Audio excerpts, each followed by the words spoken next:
Understanding the history of American art helps us understand what's happening with contemporary art now. My name is Eleanor Pschirrer-West, and I'm the assistant curator here at MMoCA, and I curated A Broad Sweep of Sky.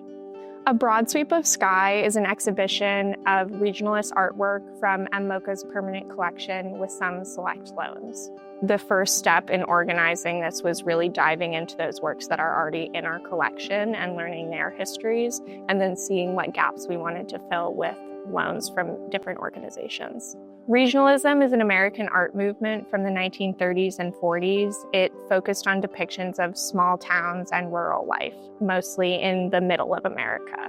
It feels really special to show this work in Madison because of Madison's strong connection with these artists. All of the most famous regionalist artists were born in the Midwest. So John Steuart Curry was born in Kansas, Grant Wood was born in Iowa, and Thomas Hart Benton was born in Missouri, and they spent much of their career depicting the Midwest. And Madison was the home to John Steuart Curry for 10 years when he was the artist in residence of the University of Wisconsin-Madison. He was also on the board of the Madison Arts Association, which would later become the Madison Art Center, and then the Madison Museum of Contemporary Art. Many of the works in this exhibition are prints, specifically lithographs. And briefly, lithography is done by sketching a design on a stone and then making that design stick with a chemical reaction so that when you roll ink onto the stone, it holds in place, and then you're able to press paper against it and get the reverse of the image that you drew on the stone.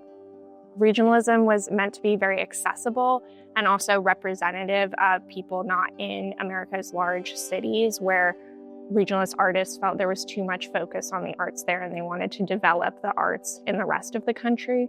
Prints and murals are important to regionalists because they were widely accessible forms of art. So lithographs, like the ones here on display, could be bought for not that much money, and there's multiple copies and they could be in people's homes around the country, which is something that the regionalists were interested in since they wanted to develop a love for arts among the whole people of the United States.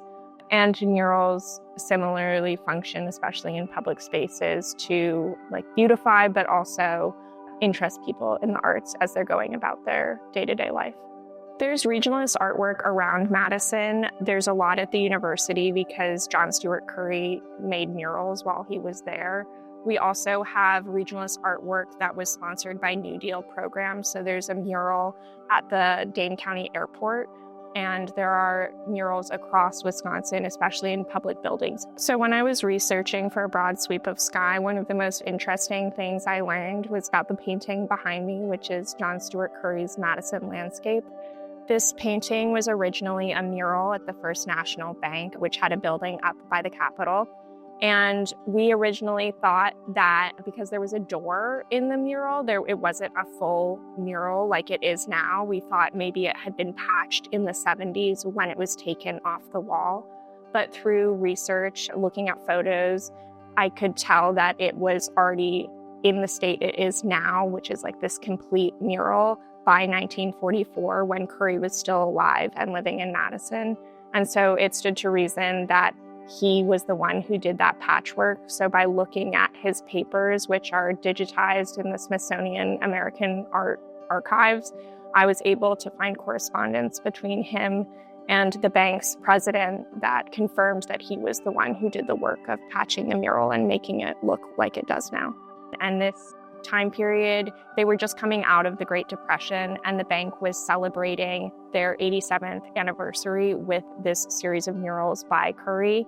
And I think their choice to celebrate maybe not a 5 or 10 year, a sort of classic anniversary speaks to the fact that they were relieved to have exited the period of great economic strain of the Great Depression. And there was a special pamphlet that was put out to celebrate this new mural series. I think it can get confusing with regionalist artwork because there's this idea that they're idealizing life around them, and that's certainly true, but you also see depictions of struggle, especially in images of farmers in the landscape. And that's because for their vision of what made good citizens, struggle was part of it. So they believed that the farmer was an essentially dramatic figure engaged with a struggle with the landscape. And so you'll see that struggle play against the sort of ideals that they're putting forth for what a good American citizen was. Florence Kawa's Milking Time is this great image of two women and the cow that they're milking, and it's done in a watercolor, but it looks like a stained glass window.